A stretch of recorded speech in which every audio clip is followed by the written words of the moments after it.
ओम नमः शिवाय। जय माता दी।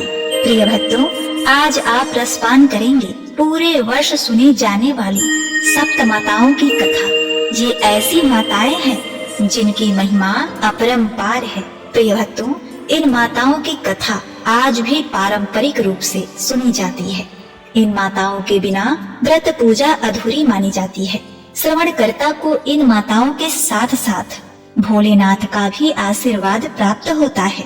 कौन है ये माताएं, क्या है इनकी कथा, आइए जानते हैं इस पावन पवित्र कथा के माध्यम से। यह कथा सभी दुखों को हरने वाली और मनोरथ पूर्ण करने वाली, सुख सौभाग्य देने वाली है। 33 कोटि देवी देवताओं की एक कथा। जैसे कृष्ण ने सुदामा को दिया, महादेव ने कुबेर को दिया, लक्ष्मी ने धनवान को दिया, वैसे ही साल भर पूजे जाने वाली माताएं आप सभी भक्तों को देना। जय माता दी। प्रिय भक्तगणों, सर्वप्रथम आइए श्रवण करते हैं अन्न धन की वर्षा करने वाली माता अन्नपूर्णा की कथा। यह माता अन्नपूर्णा की सच्ची दुर्लभ चमत्कारी कथा है। अन्नपूर्णे सदा पूर्णे संकर प्राण वल्लभे ज्ञान वैराग्य सिद्धांते भिक्षान देहि च पार्वती। प्राचीन काल की बात है। पुरुषोत्तमपुर नामक ग्राम में एक बहुत धर्मात्मा सेठ जी रहा करते थे। उनके 5 पुत्र और एक सबसे छोटी पुत्री थी और उसका नाम गौरी था। सेठ जी का भरा पूरा परिवार था। सेठ जी ने अपने सभी 5 पुत्रों का विवाह कर दिया था और जब छोटी बेटी गौरी विवाह के योग्य हुई तो उन्होंने उसका विवाह एक दूसरे नगर के अपने ही समान धनी परिवार में कर दिया। अब सेठ जी की पुत्री गौरी दुल्हन बनकर जिस घर में गई, वह उसका पति अपने माता पिता का इकलौता पुत्र था। अब गौरी बड़े ही प्रसन्नता पूर्वक अपने ससुराल में रहने लगी। गौरी बड़ी ही सदाचारणी, गुणवान तथा रूपवती थी। एक दिन की बात है, जब 1.25 महीना हो गया, तब सास ने गौरी को रसोई संभालने के लिए दे दिया। रसोई की सारी बातें समझा दी। गौरी अपने सासू माँ का पांव छूकर रसोई में प्रवेश करती है। तब सास ने कहा, बहू, रोज सुबह जल्दी उठकर पूजा पाठ करके रसोई में प्रवेश करना, फिर खाना बनाना। रोटी बनाते समय पहली रोटी गाय को, अंतिम रोटी कुत्ते को बनाना मत भूलना। इस प्रकार सास ने गौरी को सब कुछ समझा दिया। अब देखिए, गौरी 4 लोगों के लिए खाना बनाती है और खाना बनाकर अपने पूरे परिवार को खिलाती है। जब अंत में खुद खाने के लिए बैठी, तब वह देखती है कि उसके लिए तो रोटी बची ही नहीं। अब क्या करे? वह चावल, दाल और सब्जी खाकर पानी पी लेती है। अब जब शाम होती है, तब गौरी ने सुबह से ज्यादा आटा लगाया और रोटी सब्जी बनाकर रख देती है। जब रात्रि में सब लोग खा लेते हैं, तो फिर से जब गौरी खाने के लिए बैठी, जब रोटी का डब्बा खोलती है, तो उसमें एक भी रोटी नहीं थी। यह देखकर उसे बड़ा ही आश्चर्य होता है कि उसने तो सुबह से भी ज्यादा आटा लगाया था, लेकिन रोटियां बची ही नहीं। अब वह सिर्फ सब्जी खाकर पानी पीकर सो जाती है। अगले दिन फिर उसने कल से 2 गुना ज्यादा आटा लगाया और रोटियां बनाई, लेकिन फिर से उसे रोटी नहीं मिली। सभी रोटियां खत्म हो गई थी। अब उस दिन भी आधे पेट खाना खाकर ही उसे रहना पड़ा। इसी प्रकार गौरी चाहे जितना भी आटा लगाती, रोटियां उसे नहीं बचती। यह हर रोज का काम हो गया था। वह सोचने लगी, आखिर कौन नहीं चाहता कि मैं रोटियां नहीं खाऊं, मेरा पेट ना भरे। गौरी इस आस में आटा ज्यादा गूंथती थी कि किसी न किसी दिन तो उसे रोटियां मिलेंगी, किंतु ऐसा नहीं होता है। ऐसा करते करते वह बहुत कमजोर, दुबली पतली हो गई। प्रिय भक्तगणों, ऐसे ही एक दिन की बात है, जब गौरी रसोई में सब्जियां काट रही थी, तो गलती से चाकू से उसका हाथ कट जाता है और वह रोटियां नहीं बना पाती। तो उसकी सास ने कहा, बहू, रहने दो, आज मैं रोटियां बना देती हूँ। तो गौरी ने कहा, नहीं सासू माँ, आटा लगा दीजिए, मैं रोटियां बना दूंगी। प्रिय भक्तों, सास ने आटा लगाया और फिर बहू को दे देती है। बहू रोटियां बनाकर तैयार कर देती है। घर के सभी सदस्य रात के समय जब खाना खाने लगते हैं, सब लोग जब खाना खा लेते हैं, तब बारी आती है गौरी की खाने की। तो वह बहुत दुखी मन से खाना खाने बैठती है। वह सोचती है, आज तो सासू माँ ने आटा गूथा है, वो भी बहुत कम। आज तो मेरे लिए रोटियां बची ही नहीं होंगी। यह सोचकर बहू मन ही मन बहुत दुखी होती है। किंतु जब वह रोटी के डब्बे को खोलती है तो उसने देखा कि उसमें 4-5 रोटियां पड़ी हैं। यह देखकर बहू बहुत खुश होती है। अब क्या था, ऐसे ही 7 दिनों तक बहू की सास ने आटा गूथा और बहू रोटियां बनाती थी और बहू को रोज रोटियां मिलने लगी। इन 7 दिन बहू ने भर पेट खाना खाया। जब 8वां दिन आया तो बहू का हाथ भी ठीक हो गया था। तब सास ने कहा, गौरी, क्या मैं आज आटा गूंथ दूं या फिर तुम आटा गूंथ लोगी? गौरी ने कहा, नहीं सासू माँ, मेरा हाथ ठीक हो गया है, मैं आटा गूंथ दूंगी। प्रिय भक्तों, उस दिन गौरी ने आटा गूंथा और रोटियां बनाई। सबको खाना प्रेम पूर्वक खिलाया। जब उसके खाने की बारी आई तब उसने देखा कि रोटी के डब्बे में तो रोटी है ही नहीं, पूरा रोटी खत्म हो गया है। यह देखकर बहू गौरी बहुत ही आश्चर्य में पड़ जाती है। वे सोचती है, जब तक सासू माँ ने आटा गूथा तब तक तो मुझे रोटियां मिलती थी, लेकिन जब से मैं आटा गूंथने लगी तो मुझे रोटियां ही नहीं मिलती, जबकि सासू माँ मुझसे बहुत ही कम आटा गूथा करती थी। इसके बाद भी पूरा परिवार उसमें खा लिया करता था। ऐसी क्या बात है? यह सारी बातें सोचकर गौरी बहुत ही परेशान हो जाती है और दिन भर दुखी रहती थी। एक दिन की बात है, गौरी की पति ने गौरी से पूछा कि गौरी, तुम इतना उदास क्यों रहती हो? इतना सारा धन संपत्ति तुम्हारा ही तो है, तुम्हें रोकने टोकने वाला कोई नहीं है। तुम अपने मन से अपने पसंद का भोजन बनाकर खा सकती हो। तुम दिन पर दिन इतनी कमजोर कैसे होती जा रही हो? गौरी ने लाज और संकोच से अपने पति को कुछ नहीं बताया। तब उसके पति ने सोचा कि शायद उसके पत्नी को उसके माता पिता की याद आ रही है, इसीलिए अगले दिन गौरी का पति अपने माता पिता से कहता है कि पिताजी, मुझे लगता है कि गौरी को उसके माता पिता की याद आ रही है। मैं उसे उसके मायके ले जाकर सबसे मिलवा लाता हूँ। अपने बेटे की बात सुनकर गौरी के सास ससुर तैयार हो जाते हैं और उसे जाने की अनुमति दे देते हैं और कहते हैं, बेटा, यदि बहू को अपने माता पिता से मिलकर प्रसन्नता होती है तो अवश्य ही तुम उसे उसके मायके ले जाओ। अब गौरी का पति अपने पत्नी को लेकर उसके मायके जाता है। दामाद और बेटी को देखकर उनका बहुत ही आवाभगत होता है। तरह तरह के व्यंजन बनाए जाते हैं, खिलाए जाते हैं, बहुत सेवा सत्कार होता है। उसी दिन रात्रि में समय मिलने पर गौरी की माँ ने अपनी बेटी को कोने में ले जाकर पूछा, पुत्री, तुम इतनी दुबली पतली कैसे हो गई? तुम बहुत ही कमजोर दिख रही हो। क्या बात है? तुम्हें कौन सी बातें खाई जाती हैं? क्या तुम्हारे ससुराल वाले तुम्हारी चिंता नहीं करते, तुम्हें दुख देते हैं? ऐसी कौन सी बात है जिससे तुम्हारी यह दशा हो गई है? अपनी माँ की बातें सुनकर गौरी अपनी सारी परेशानी, सारी चिंताएं, सब कुछ बताती है। अपनी बेटी की बात सुनकर गौरी की माँ ने कहा, बेटी, हमें लगता है माँ अन्नपूर्णा तुमसे नाराज हो गई है। इस विषय में तो मैं कुछ नहीं कर सकती, लेकिन तुम्हारे ससुराल में हमारा बोलने का कोई अधिकार नहीं है। इसीलिए मैं तो कहूँगी कि तुम यहाँ से जाने के बाद इस विषय में अपने सास और ससुर से बात करना। वही कुछ हल बताएंगे और तुम्हारे समस्या का समाधान होगा। बेटी, माँ अन्नपूर्णा जिससे नाराज होती हैं, उसके साथ ऐसा ही होता है। अब अपनी माँ की बातें सुनकर गौरी निश्चय करती है कि वह सारी बातें अपने सासू माँ से कहेगी। अब जब सुबह का समय होता है तो गौरी अपने माता पिता से विदाई लेकर अपने ससुराल आ जाती है। ससुराल आने के बाद वह अपने सास ससुर और पति से सारी बातें कह सुनाती है। वह कहती है, माँ जी, जब से मैंने रसोई संभाला है, मैं खाना बनाती हूँ, तब से मुझे एक भी दिन रोटियां नहीं बचती।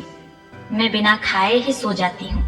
किसी किसी दिन पानी पी के सो जाती हूँ, किसी किसी दिन चावल सब्जी खाती हूँ, रोटी तो मुझे मिलती ही नहीं है।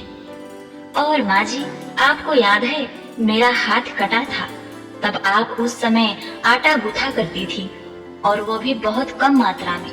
फिर भी मुझे रोटियां बचा करती थी और मैं भर पेट खाना खाती थी। लेकिन अब जब मेरे हाथ का घाव ठीक हो गया, तब से मैं फिर से आटा गूंथने लगी और रोटियां बनाने लगी। अब मुझे फिर से रोटियां नहीं बचती, मैं आधे पेट ही खाना खाती हूँ। अपनी बहू की बातें सुनकर सास को सब कुछ समझ में आ गया। उसने कहा, बहू, ये शायद मेरी ही गलती है।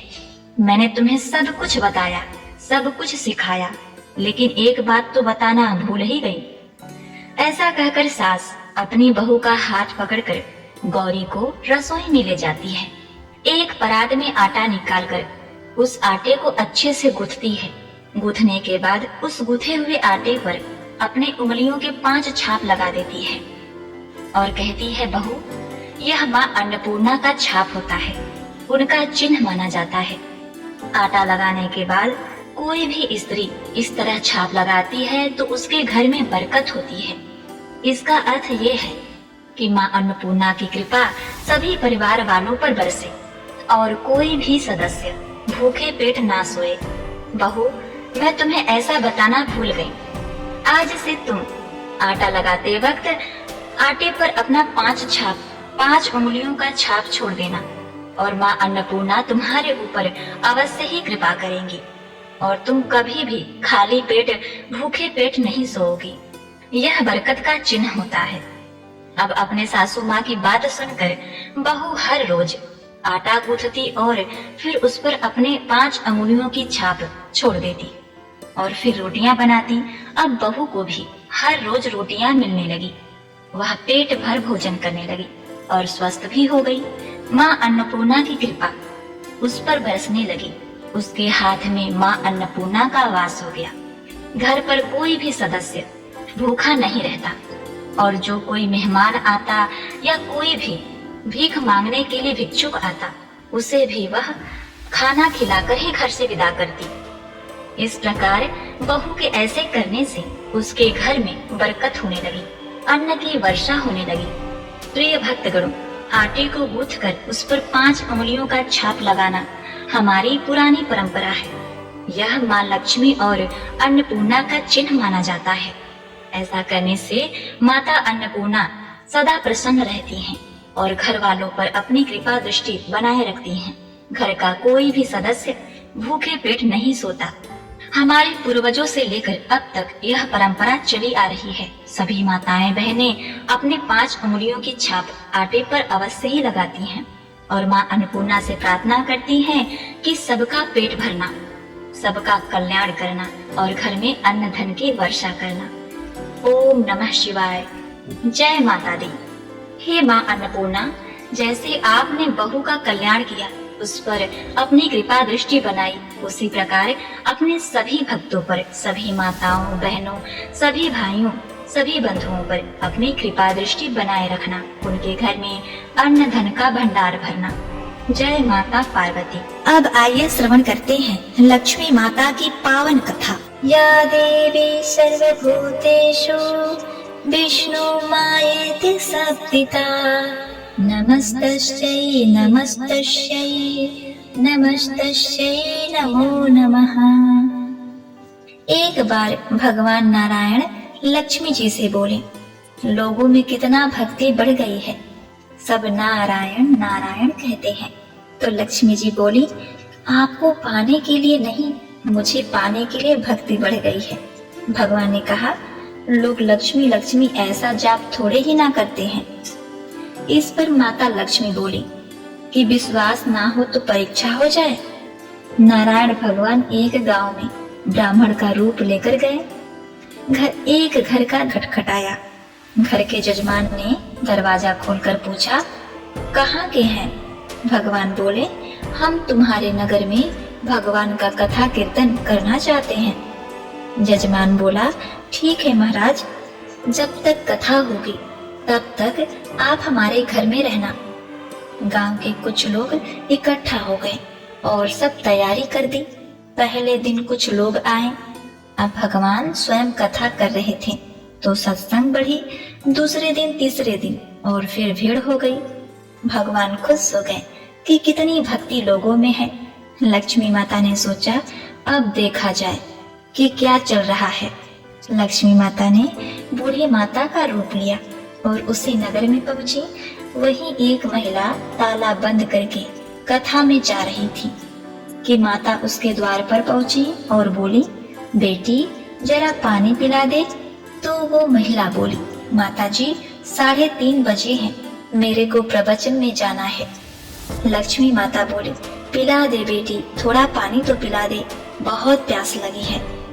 तो वो महिला लोटा भर के पानी लाई। माता ने पानी पिया और लोटा वापस लौटाया तो वह लोटा सोने का हो गया। यह देखकर महिला अचंभित हो गई कि लोटा तो दिया था तो स्टील का था और वापस लिया तो सोने का। कैसी चमत्कारी माता जी हैं। आप तो वो महिला हाथ जोड़कर कहने लगी कि माता जी आपको तो भूख भी लगी होगी, खाना खा लीजिए। ये सोचकर कि माता जी खाना खाएंगी तो थाली, कटोरी, चम्मच, गिलास आदि भी सोने की हो जाएंगे। माता लक्ष्मी बोली, तुम जाओ बेटी, तुम्हारा प्रवचन का समय हो गया।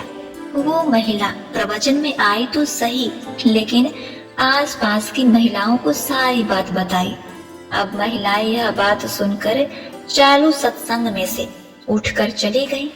अगले दिन कथा में लोगों की संख्या कम हो गई तो भगवान ने पूछा कि लोगों की संख्या कैसे कम हो गई। किसी ने कहा, एक चमत्कारी माता जी आई हैं जो नगर में जिसके घर दूध पीती हैं तो गिलास सोने का हो जाता है, थाली में रोटी सब्जी खाती हैं तो थाली सोने की हो जाती है। उसके कारण लोग प्रवचन में नहीं आए। भगवान नारायण समझ गए कि लक्ष्मी जी का आगमन हो चुका है। इतनी बात सुनते ही देखा कि जो जजमान सेठ जी थे वो भी उठकर खड़े हो गए और खिसक गए। पहुंचे माता लक्ष्मी जी के पास और बोले, माता मैं भगवान की कथा का आयोजन कर रहा था और आप मेरे घर को ही छोड़ दिया। माता लक्ष्मी बोली, तुम्हारे घर तो मैं सबसे पहले आने वाली थी, लेकिन तुमने अपने घर में जिस कथाकार को ठहराया है ना, वो चला जाए तभी तो मैं आऊंगी। सेठ जी बोले, बस इतनी सी बात, अभी उनको धर्मशाला में कमरा दिलवा देता हूँ। जैसे ही महाराज भगवान विष्णु कथाकार के घर आए तो सेठ जी बोले, महाराज आप अपना बिस्तरा बांधो, आपकी व्यवस्था अब से धर्मशाला में कर दी गई है। भगवान बोले, अभी तो 2-3 दिन बचे हैं कथा के, यही रहने दो। सेठ बोले, नहीं नहीं, जल्दी जाओ, मैं कुछ नहीं सुनने वाला, किसी और मेहमान को ठहराना है। इतने में लक्ष्मी जी आई और कहा, सेठ जी आप थोड़ा बाहर जाओ, मैं इनसे निपट लूं। माता लक्ष्मी जी भगवान से बोली, प्रभु प्रभु अब तो मान गए। भगवान नारायण बोले, हाँ लक्ष्मी, तुम्हारा प्रभाव तो है, लेकिन एक बात तुमको भी मेरी माननी पड़ेगी। तुम तब आई जब संत के रूप में मैं यहाँ आया। संत जहाँ कथा करेंगे वहाँ लक्ष्मी तुम्हारा निवास जरूर होगा। यह कहकर नारायण भगवान ने वहाँ से बैकुंठ के लिए विदाई ली। अब प्रभु के जाने के बाद अगले दिन सेठ जी के घर गांव वालों की भीड़ लग गई। सभी चाहते थे कि माता सभी के घरों में बारी बारी से जाएं, पर क्या था, लक्ष्मी माता ने सेठ और बाकी सभी गांव वालों को कहा कि अब मैं जा रही हूँ। सभी कहने लगे, माता ऐसा क्या हो गया, क्या हमसे कोई भूल हो गई? माता ने कहा, मैं वहीं रहती हूँ जहाँ नारायण का वास होता है। आपने नारायण को तो निकाल दिया, मैं भी कैसे रह सकती हूँ। और वे चली गई। प्रिय भक्तों, जो लोग केवल माता लक्ष्मी को पूजते हैं वे भगवान नारायण से दूर हो जाते हैं। अगर हम नारायण की पूजा करें तो लक्ष्मी जी तो वैसे ही पीछे पीछे आ जाएंगी, क्योंकि वो उनके बिना रह ही नहीं सकती। तो इसी बात पर प्रेम से बोलिए, ओम नमो भगवते वासुदेवाय नमः। जय माता लक्ष्मी। प्रिय भक्तों, अब आइए सुनते हैं अखंड सुहाग देने वाली कथा, माता पार्वती की कथा। एक बार की बात है, भगवान शंकर एवं माता पार्वती नारद जी के साथ घूमने के लिए निकले। घूमते घूमते वे एक गांव में पहुंच गए। उनके आगमन का समाचार सुनकर गांव की श्रेष्ठ एवं कुलीन स्त्रियां उनके भोग के लिए स्वादिष्ट भोजन बनाने लगी, किंतु भोजन बनाते बनाते उन्हें काफी देर हो गई।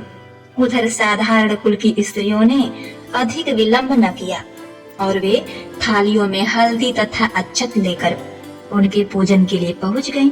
माता पार्वती ने उनके श्रद्धा भाव से प्रसन्न होकर उनकी पूजा को स्वीकार करके सारा सुहाग रस उन पर छिड़क दिया। इस प्रकार से वे अटल सुहाग प्राप्ति का वरदान पाकर अपने अपने घरों को लौटी।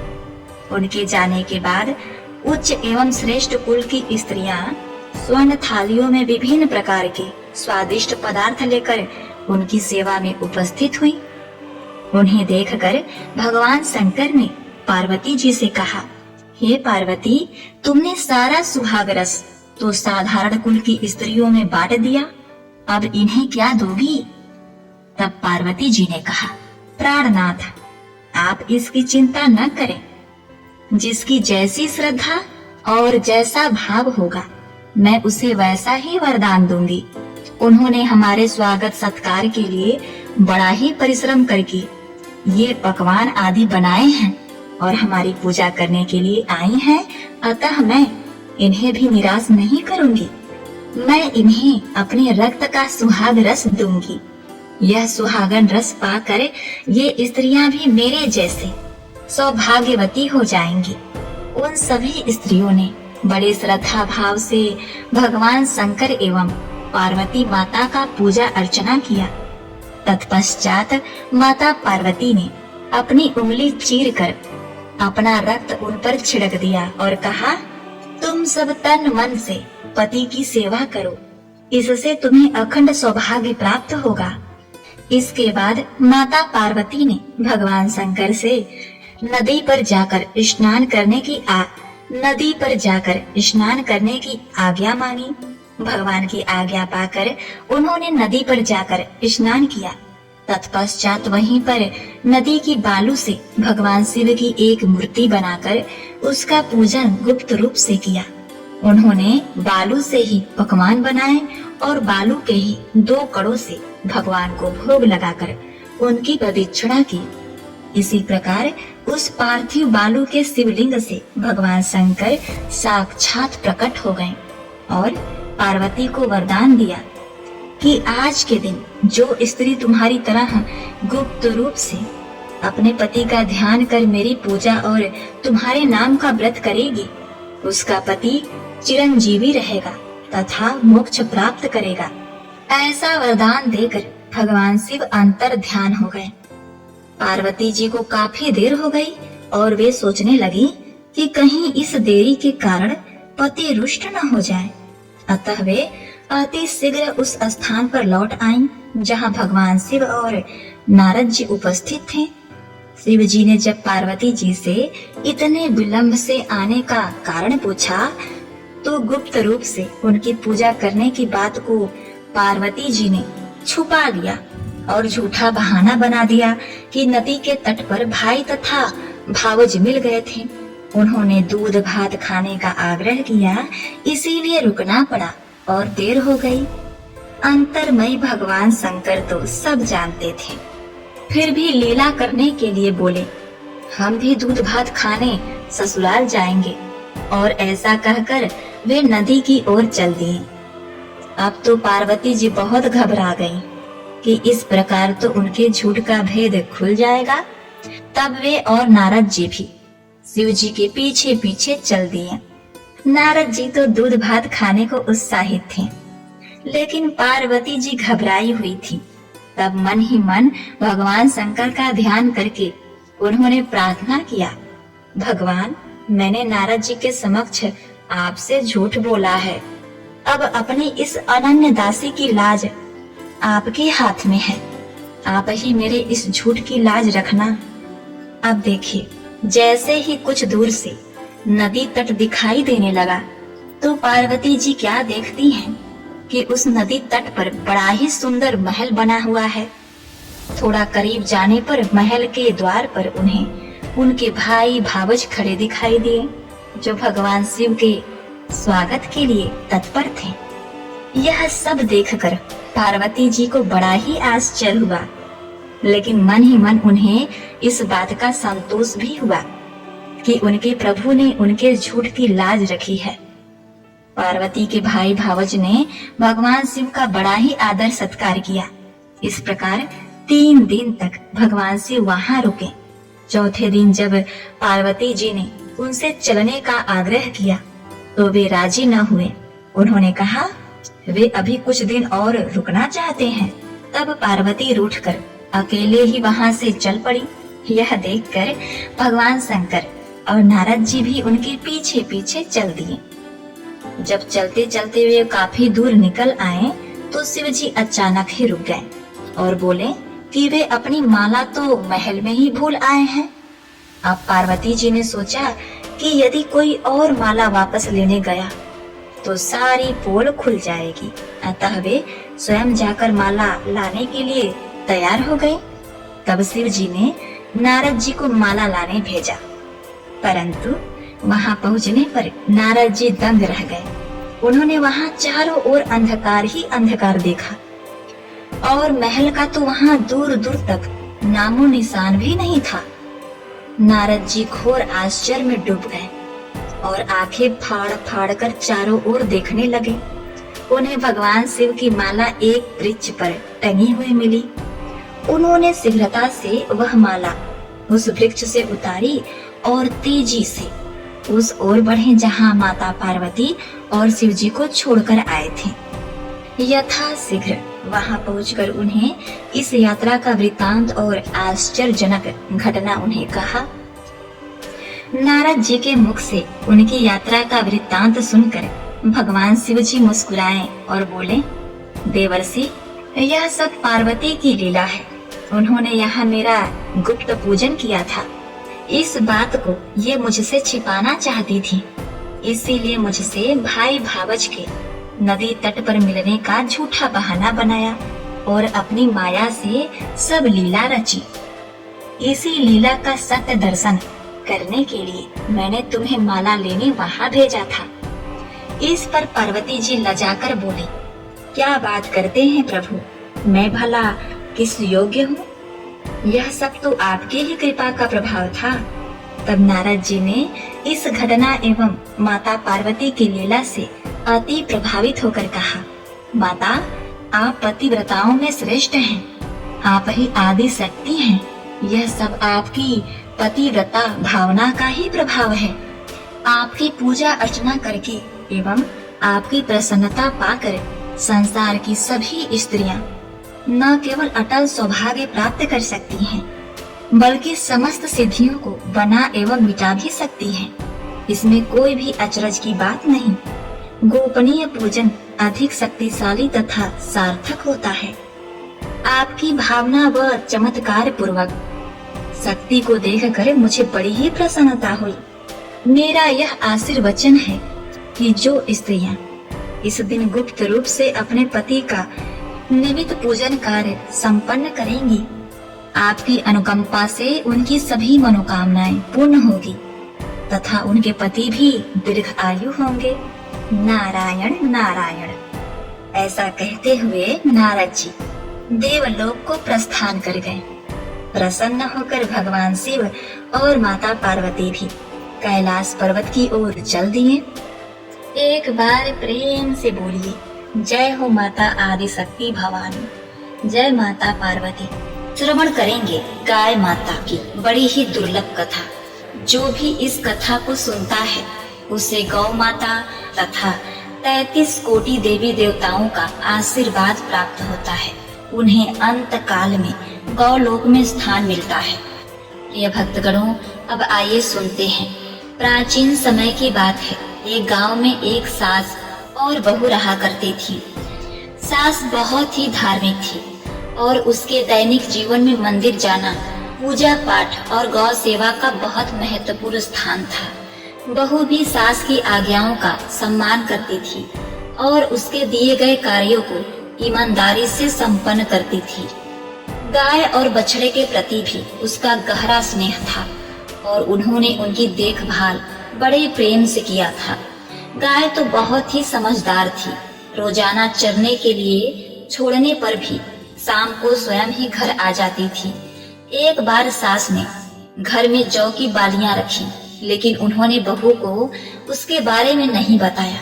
सास ने जैसे ही सुबह उठकर अपने दिनचर्या में व्यस्त होने के लिए तैयारी की, उसने गाय को चरने के लिए छोड़ दिया।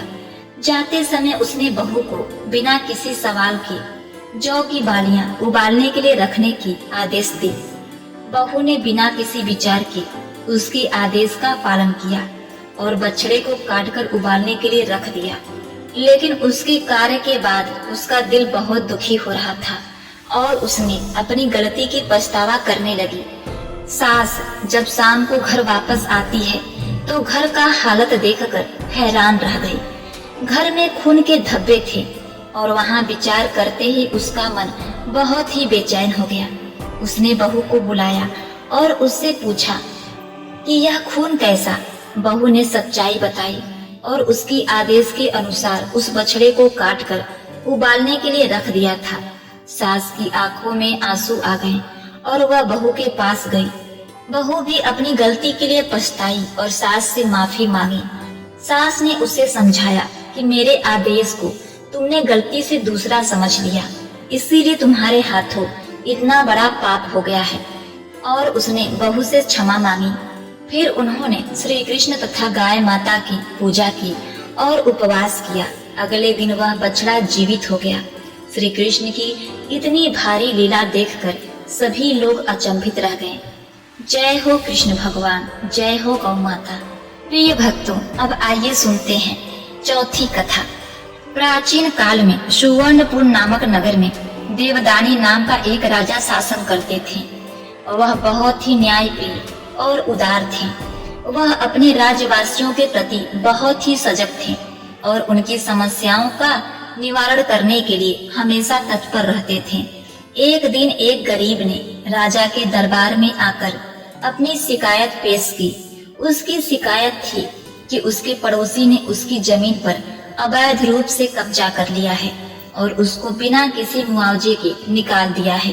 राजा ने उसकी सुनी और तुरंत अपने मंत्रियों को आदेश दिया कि वे इस मामले की जांच करके न्याय करें। बाद में पता चला कि आरोपी सही था और उस गरीब आदमी की जमीन अवैध रूप से जब्त की गई है। राजा ने तुरंत आदेश दिया कि उस आदमी की जमीन को उसको वापस किया जाए और उसके पड़ोसी को सजा दिया जाए। इससे गरीब आदमी की आत्मा को बड़ी राहत मिली और उसका विश्वास मजबूत हुआ कि न्याय हमेशा विजयी होता है। वह आदमी जब अपने घर आता है तो उसने अपनी माता से सारा हाल कह सुनाया कि माँ, हमारे नगर का राजा इतना पुण्य आत्मा और इतना समझदार कैसे है। मैंने तो सोचा ही नहीं था कि राजा इतनी जल्दी न्याय करेंगे। तब उसकी माँ ने कहा, पुत्र, राजा की माँ ने वत्स बारस माता का व्रत किया था, जिससे राजमाता ने एक बालक को जन्म दिया। वही बालक राजा है, जो गौ माता के आशीर्वाद से न्यायप्रिय और तेजस्वी है। जो भी व्यक्ति वत्स बारस की कथा का श्रवण करता है, पूजा करता है, उसका व्रत करता है, उसका जीवन सुखमय हो जाता है। उसकी संतान तेजस्वी विद्वान होते हैं। प्रेम से बोलिए, जय हो वत्स बारस माता, जय गौ माता। प्रिय भक्तों, अब आइए सुनते हैं पांचवी कथा। प्रिय भक्तों, अब आप श्रवण करेंगे सौभाग्यदायिनी तुलसी माता की पुण्यमयी कथा। किसी समय एक कुटुंब में ननद तथा भाभी साथ साथ रहा करती थी। ननद का विवाह अभी नहीं हुआ था। वह तुलसी के पौधे की बहुत ही सेवा किया करती थी, लेकिन उसकी भाभी को यह बिल्कुल भी पसंद नहीं था। जब कभी उसकी भाभी को अत्यधिक क्रोध आता तब वह उसे ताना देते हुए कहती कि जब तुम्हारा विवाह होगा तो मैं तुलसी ही बारातियों को खाने को दूंगी और तुम्हारे दहेज में भी तुलसी ही दूंगी। अब देखिए, कुछ समय बीत जाने पर ननद का विवाह पक्का हुआ। विवाह के दिन भाभी ने अपने कहे अनुसार बारातियों के सामने तुलसी का गमला फोड़ दिया और खाने के लिए कहा। तुलसी माता की कृपा से वह फूटा हुआ गमला अनेक स्वादिष्ट पकवानों में बदल गया। अब देखिए, भाभी ने गहनों के नाम पर तुलसी की मंजरी से बने गहने पहना दिए, वह भी सुंदर सोने हीरे मोती में बदल गए। भाभी ने वस्त्रों के स्थान पर तुलसी का जनेऊ रख दिया, वह रेशमी तथा सुंदर वस्त्रों में बदल गया। ननद के ससुराल में उसके दहेज की बहुत ही प्रशंसा हुई। यह बात भाभी के कानों तक पहुंची तो उसे बहुत ही आश्चर्य हुआ। उसे अब तुलसी माता की पूजा का महत्व समझ में आया। भाभी की एक लड़की थी, वह अपनी लड़की से कहने लगी कि तुम भी तुलसी की सेवा किया करो, तुम्हें भी बुआ की तरह फल मिलेगा।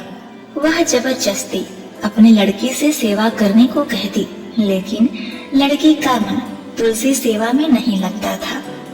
लड़की के बड़े होने पर उसके विवाह का समय आता है, तब भाभी सोचती है कि जैसा व्यवहार मैंने अपनी ननद के साथ किया था वैसा ही मैं अपनी लड़की के साथ भी करती हूँ, तो वह भी गहनों से लद जाएगी और बारातियों को खाने में पकवान मिलेंगे, ससुराल में भी बहुत इज्जत मिलेगी।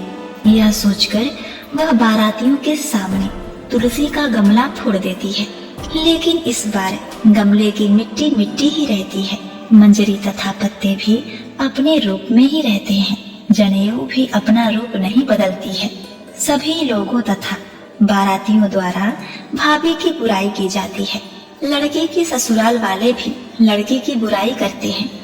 वह भाभी कभी ननद को नहीं बुलाती थी। भाई ने सोचा, मैं अपनी बहन से मिलकर आता हूँ।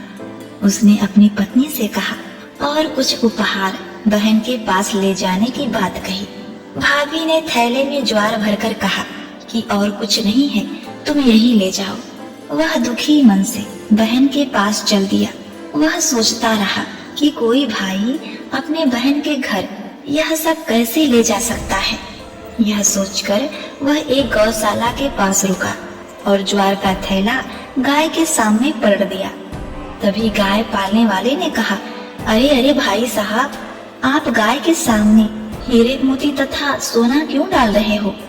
भाई ने सारी बात उसे बताई और धन लेकर खुशी से अपने बहन के घर चल दिया।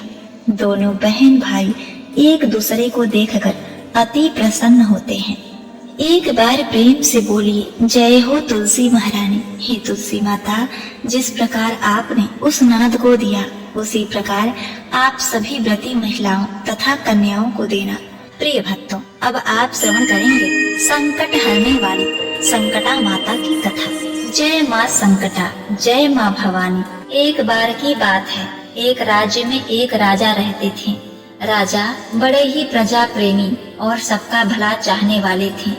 उनके राज्य में उनके परिवार को और प्रजा को किसी तरह की कोई कमी नहीं थी। सब लोग बहुत खुशहाल और सुख शांति से रहते थे। लेकिन राजा को हमेशा एक चिंता सताती रहती थी, क्योंकि उस राजा और रानी की कोई संतान नहीं थी। एक दिन राजा सुबह सवेरे सैर पर निकले, तब एक औरत अपने घर के बाहर झाड़ू लगा रही थी। राजा को देखकर वह बोली, हे भगवान, आज सुबह सवेरे कैसे वंशहीन आदमी का चेहरा देख लिया। आज का दिन तो बहुत खराब जाएगा। राजा ने यह बात सुनी और अनसुनी करके अपने महल में वापस लौट गए। राजा पूरे दिन इसी घटना को याद करके दुखी और परेशान हो गए। रात के भोजन के समय जब उनकी रानी ने उनकी चिंता का कारण पूछा तो उन्होंने कुछ नहीं कहकर बात को टाल दिया। लेकिन जब रानी के बहुत बार पूछने पर कि राजा जी, आपको क्या चिंता सता रही है, आपको किस बात की परेशानी है, तो तो राजा ने अपनी रानी को सुबह वाला घटनाक्रम बता दिया। राजा की बात सुनकर रानी को बहुत दुख हुआ। वह अपनी प्रजा की देखभाल में कोई कमी नहीं रखती थी, लेकिन फिर भी उनको संतान ना होने की वजह से लोग उनका चेहरा देखना अशुभ मानते थे। राजा की परेशानी की वजह से रानी भी चिंता में आ गई और यही बात रानी की एक विश्वसनीय दासी ने पूछ ली। रानी साहिबा, आपकी चिंता का कारण क्या है? वह क्या चीज है जो आपको परेशान कर रही है? रानी ने उसे टालना चाहा, लेकिन दासी के बहुत आग्रह करने पर रानी ने अपनी सेविका को राजा के साथ सुबह जो भी कुछ हुआ था वह सब सुना दिया। इस बात पर रानी की सेविका ने उन्हें विश्वास दिलाया कि आप मेरी बात मानो और जैसा मैं कहूँ वैसा ही करना। इस पर रानी ने अपनी दासी की बात मान ली। रानी की दासी ने अगले दिन पूरे राज्य में मुनादी फिरवा दी कि रानी गर्भवती हो गई है। इस पर राजा ने बहुत खुश होकर ढेर सारे उपहार दिए और जब राजा रानी से मिलने गए तो दासी ने उन्हें रोकते हुए कहा कि आप जब तक रानी के बालक नहीं होता तब तक उसके कक्ष में प्रवेश नहीं करेंगे। राजा के बहुत मनाने पर भी रानी नहीं मानी और राजा वहां से रवाना हो लिया। रानी बैठी बैठी परेशान हो रही थी। अपनी दासी के कहने पर रानी ने राजा से ही नहीं बल्कि पूरी राज्य की प्रजा से झूठ बोला था कि वह गर्भवती है।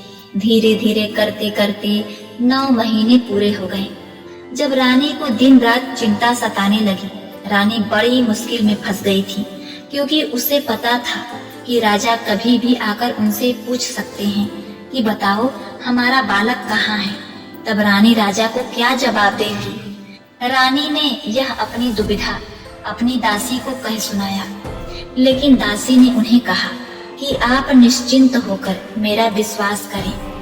तब दासी ने पूरे राज्य में यह मुनादी फिरवा दी कि रानी ने एक बहुत ही सुंदर पुत्र को जन्म दिया है। यह सुनकर राज्य में सभी लोग बहुत प्रसन्न हुए। जब राजा अपने पुत्र को देखने के लिए रानी के कमरे में गए तो दासी ने उन्हें दरवाजे पर ही रोक लिया और कहा कि हे महाराज, जब आपने इतनी प्रतीक्षा की है तो थोड़ी प्रतीक्षा और कर लीजिए। अब आप अपने पुत्र का मुंह कुछ समय बाद ही देखना। दासी ने फिर नगर में मुनादी फिरवा दी कि राजकुमार का नामकरण संस्कार हो गया है। फिर कुछ समय बीतने के बाद उसने यह मुनादी करवाई कि राजकुमार का मुंडन संस्कार भी हो गया है। राजा से अब नहीं रहा गया। राजा रानी के कक्ष में रानी से मिलने गए। दासी ने उन्हें दरवाजे पर रोककर बोला, हे महाराज, अभी अपने पुत्र का मुंह देखना आपके लिए अशुभ संकेत है, इसीलिए आप अपने पुत्र को सिर्फ तभी देख पाएंगे जब वह 12 वर्ष तक का हो जाएगा। जब उसकी उम्र 12 वर्ष हो जाएगी तब हम उसका विवाह करेंगे। अब आप अपने पुत्र का मुंह उसके विवाह मंडप में ही देखिएगा। यह कहकर दासी रानी का कमरा अंदर से बंद कर दिया। धीरे धीरे समय बीता और 12 वर्ष पूरे हो गए। 12 वर्ष पूरे होने पर दासी ने अपने राजा से कहा कि हे महाराज, अब आपका पुत्र 12 वर्ष का हो गया है। आप इसके लिए वधू ढूंढना शुरू कर दीजिए और शादी की तैयारी करवाना भी शुरू कर दीजिए। राजा ने अपने पुत्र के लिए दूर देश के एक बहुत ही सुंदर राजकुमारी से अपने पुत्र का विवाह तय कर दिया। राज्य में राजकुमारी की शादी की तैयारी बहुत धूमधाम से चलने लगी। दूसरी तरफ दासी ने 1.25 मन चावल का आटा मंगवाया। उस आटे से उसने एक बहुत ही सुंदर आकर्षक 12 वर्ष के बालक जितना पुतला बनवाया। इस पुतले पर दासी नेगी और मेवों से बहुत ही सुंदर सजावट की। इसके बाद दासी ने उस पुतले को बिल्कुल एक दूल्हे की तरह सजाया और एक पालकी मंगवाई। दासी ने उस चावल के पुतले को बहुत ही सुगंधित कर दिया, उस पालकी में बैठा दिया। दासी ने राजा से विशेष प्रार्थना की कि हे राजा, यह राजकुमार मेरे ही साथ रहेंगे, इसीलिए आज उसकी बारात में ही उसके साथ पालकी में मैं बैठूंगी। दासी की यह प्रार्थना राजा ने स्वीकार कर ली और बारात चलने लगी। चलते चलते बारात एक घने जंगल से गुजरी और रास्ते में जब संकटा माता का मंदिर आया तो वहां पर दासी ने विश्राम करने के लिए कहा। इसके बाद दासी उस चावल के पुतले को पालकी में ही रखकर कुएं से पानी पीने के लिए चली गई। जंगल में संकटा माता और उनकी सहेलियों को एक बहुत ही अच्छी खुशबू आई और उन्होंने देखा कि यह खुशबू एक पालकी से आ रही है। संकटा माता और उनकी सहेलियों ने पालकी में झांक कर देखा तो उन्हें पता चला कि पालकी में एक बहुत ही विशाल मानव रूपी मिठाई रखी हुई है। सबने मिलकर उस मिठाई को पूरा खा लिया। मिठाई खाकर संकटा माता और उनकी सहेलियां वापस मंदिर में चली गईं। जब लोग कुएं से पानी पीकर वापस आए तो देखा पालकी में तो कोई नहीं है। यह देखकर दासी बहुत घबरा गई। वह संकटा माता के मंदिर में जाकर जोर जोर से विलाप करने लगी। हे माता, लौटा दो बेटा, लौटा दो बेटा, लौटा दो बेटा। दासी का विलाप सुनकर संकटा माता प्रकट हुई और दासी ने माता से कहा, हे माता, लौटा दो बेटा, उस पुत्र को हमें लौटा दो। तो माता ने कहा कि अब मैं तुम्हें बेटा कहाँ से दूं? और मिठाई बहुत सुगंधित थी तो मैं तो अब उसे खा ही गई। लेकिन दासी ने विलाप करना नहीं छोड़ा। तो संकटा माता ने उसकी बात मानते हुए कहा, ठीक है, मैं तुम्हें एक बेटा देती हूँ, लेकिन मेरी एक शर्त है।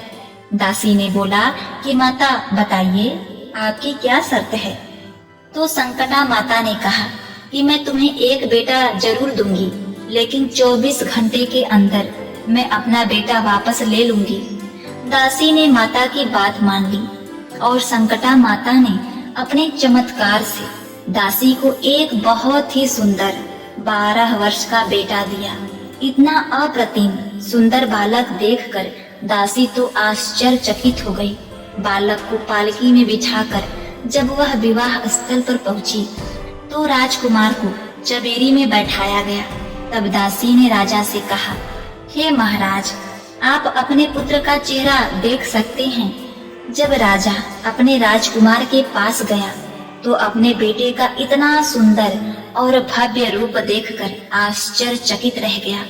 तब राजा ने कहा कि बालक की इतनी सुंदरता की वजह से आपने मुझसे इतने वर्ष तक इसके पास नहीं आने दिया, लेकिन अब मैं अपने पुत्र को जी भर कर देखूंगा। राजकुमार का विवाह धूमधाम से संपन्न हुआ और सभी लोग वापस अपने राज्य आ गए। दासी ने रानी को अपने बेटे और बहू की आरती उतारने के लिए दरवाजे पर बुलाया, लेकिन रानी तो डर के मारे अपने कक्ष में कांप रही थी कि असल में उसका कोई पुत्र तो है ही नहीं। यह बात जब राजा को पता चलेगी तो राजा उनसे गुस्से में आकर भयंकर दंड देंगे। लेकिन दासी के बार बार बुलाने पर रानी ने जब खिड़की से बाहर देखा तो सच में ही एक बहुत ही सुंदर राजकुमारी को अपने दरवाजे पर खड़ा पाया। रानी पूजा की थाली बाहर लेकर आई और अपने बेटे को घर के अंदर प्रवेश दिलाया। दासी की चिंता बढ़ गई जब उसे संकटा माता की बात याद आई।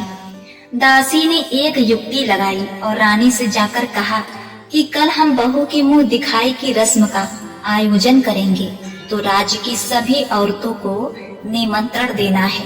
रानी ने कहा, ठीक है। तो अगले दिन सुबह राज्य भर की सारी औरतें राजमहल के सामने इकट्ठा होने लगी। दासी ने बहू को खूब अच्छे से समझाया कि तुम्हें हर स्त्री के पैर छूने हैं, चाहे वह स्त्री किसी भी वर्ग और किसी भी जाति की क्यों न हो। तुम्हें हर स्त्री का पैर छूना है और तब तक छूना है जब तक वह स्त्री तुम्हें अखंड सौभाग्यवती भव, पुत्रवती भव का आशीर्वाद ना दे, तब तक तुम किसी के पैर छोड़ना मत। बहू ने ऐसा ही किया। उसने सारी औरतों के पैर छुए और सबने बहू को अखंड सौभाग्यवती भव, पुत्रवती भव का आशीर्वाद दिया। लेकिन देखा कि दूर एक पेड़ के नीचे एक बूढ़ी औरत बहुत ही मैले कपड़े पहनकर चुपचाप बैठी है। उसके पास भी गई और उसके पैर छूकर आशीर्वाद लेने की कोशिश की। तब उस मैया ने बहू को सुखी रहने का, खुश रहने का आशीर्वाद दिया, लेकिन बहू ने तभी बूढ़ी मैया के पैर नहीं छोड़े। परेशान होकर बूढ़ी मैया के मुंह से अचानक निकल गया, अखंड सौभाग्यवती भव, पुत्रवती भव। इतना कहते ही दासी वहां भागते भागते आई और बूढ़ी मैया से बोली, हे माता, हमने आपको पहचान लिया है। अब आप अपना बेटा वापस नहीं ले जा सकती, क्योंकि आपने हमारी बहू को अखंड सौभाग्यवती भव का आशीर्वाद दिया है, पुत्रवती होने का आशीर्वाद दिया है। तो अगर आप हमारा बेटा ले जाएंगी तो बहू अखंड सौभाग्यवती कैसे रह पाएगी। यह सुनकर संकटा माता रानी पर हंसने लगी और कहने लगी कि तुम बहुत चतुर हो, आज तुमने हमें हरा दिया। और संकटा माता ने उन्हें आशीर्वाद देकर वहां से अंतर ध्यान हो गई। इस प्रकार दासी और रानी और बहू सभी सुख समृद्धि से रहने लगे। हे माता रानी, जिस प्रकार आपने रानी को पुत्र देकर उसके संकट को दूर किया, दासी की प्रार्थना सुनकर उसके संकट को पूरा किया, उसी प्रकार आप इस कथा को सुनने वाले, कहने वाले तथा हुंकार भरने वाले के संकट को दूर करना। प्रेम से बोलिए, संकटा माता की जय। जय हो संकटा माता। प्रिय भक्तों, अब आप श्रवण करेंगे सुख सौभाग्य तथा अटल सुहाग देने वाली गंगा माता की कथा। किसी गांव में एक साहूकार था और उसका एक बेटा व एक बहू थे। बहू रोज सवेरे उठकर गंगा स्नान के लिए जाती थी। सुबह जल्दी जाते समय वह किसी भी पराये पुरुष का मुंह नहीं देखती थी। एक राजा का बेटा भी सुबह सवेरे गंगा स्नान के लिए जाया करता था। वह हैरान होता था कि मैं इतनी जल्दी उठता हूँ स्नान के लिए, लेकिन कोई है जो मुझसे भी जल्दी उठकर नहा लेता है। कार्तिक मास के 5 दिन बचे थे कि एक दिन साहूकार की बहू तो स्नान करके वापस जा रही थी और उसी समय राजा का बेटा स्नान करने के लिए आ रहा था। किसी के आने की आहट सुनकर वह बहू जल्दी जल्दी जाने लगी, लेकिन जल्दीबाजी में उसकी माला मोजड़ी वही छूट गई। राजा के बेटे ने उसकी माला मोजड़ी उठा ली और सोचने लगा कि जिस स्त्री की यह माला मोजड़ी इतनी सुंदर है, वह स्त्री कितनी सुंदर होगी। उसने पूरे गांव में मुनादी करवा दी कि जिसकी यह माला मोजड़ी है वह 5 रात मेरे पास आएगी। साहूकार के बेटे की बहू ने कहलवा दिया कि मैं 5 रात जाऊंगी, लेकिन किसी को गिनती गिनने यानी कि साख भरने बैठा देना। राजा के बेटे ने एक तोते को पिंजरे में बंद कर गंगा किनारे पेड़ पर टांग दिया। बहू सुबह के समय आई, पहली पौड़ी पर पैर रखा और बोली, हे कार्तिक के ठाकुर, हे राई दामोदर, 5 पांडु, छठे नारायण, भीखम राज, हे भगवान श्री कृष्ण, उस पापी को नींद आ जाए। अब देखिए भगवान की महिमा। राजा के बेटे को नींद आ गई। बहू नहा धोकर चलने लगी तो तोते से बोली, सुगा सुगा, तेरे गले डालूं हीरा, मेरी साख भरियो बीरा। सुगा बोला, कोई बीरा भी साख भरता है क्या? वह बोली, सुगा सुगा, सुबह तेरे पग डालूंगी नेवर, साख भरियो मेरे देवर। सुगा ने कहा, ठीक है भाभी, मैं तेरी साख रखूंगा। वह तो कहकर चली गई। अब देखिए, राजा का बेटा हड़बड़ा कर उठा और सुगा से पूछा, सुगा सुगा, वह आई थी, कैसी थी? सुगा बोला, आभा सी बिजली की तरह, होली सी झज, केला सी कामिनी, गुलाब सा रंग। अगले दिन राजा के बेटे ने सोचा कि आज मैं अपनी उंगली में चीरा लगा दूंगा, इससे मुझे नींद नहीं आएगी। अब क्या हुआ? अगले दिन राजकुमार अंगुली चीर कर लेट गया। वह आई और भगवान से उसी तरह प्रार्थना करने लगी और राजकुमार को फिर से नींद आ गई। वह स्नान करके फिर से अपने घर चली गई। सुबह राजकुमार ने तोते से फिर पूछा तो उसने वही सारी बातें दोहरा दी। अब राजकुमार बोला कि मैं आज रात में आंखों में मिर्ची डालकर बैठूंगा, रात में वह आंखों में मिर्ची डालकर बैठ गया। बहू आई और प्रार्थना की, जिससे फिर उसे नींद आ गई। राजकुमार ने तोते से बहू के आने की बात पूछी। उसने फिर बता दी। अब देखिए, राजकुमार अब फिर से सोचने लगा कि आज मैं बिना बिस्तरे के ही बैठूंगा, और रात को बिना बिस्तरे के बैठ गया। अब वह स्नान करने के लिए आई तो उसने फिर से भगवान से प्रार्थना की और राजकुमार को नींद आ गई। जब वह नहाकर जाने लगी तो आंख बंद करके चली गई। राजकुमार जब उठा तो वह जा चुकी थी। राजकुमार फिर से सोच में पड़ गया और सोचने लगा कि आज मैं अंगीठी जलाकर बैठूंगा, जिससे नींद नहीं आएगी। अब फिर क्या था? फिर वह रात को अंगीठी जलाकर बैठ गया। साहूकार की बहू आई और वह भगवान से प्रार्थना करने लगी कि आपने 4 रातें तो निकाल दी, अब यह रात और निकाल दो। भगवान ने उसकी बात रख ली और राजकुमार को नींद आ गई। जब वह नहाकर जाने लगी तो तोते से बोली कि इस पापी को कह देना कि 5 रातें पूरी हो चुकी हैं, वह मेरे मोतियों की माला मेरे घर भिजवा दे।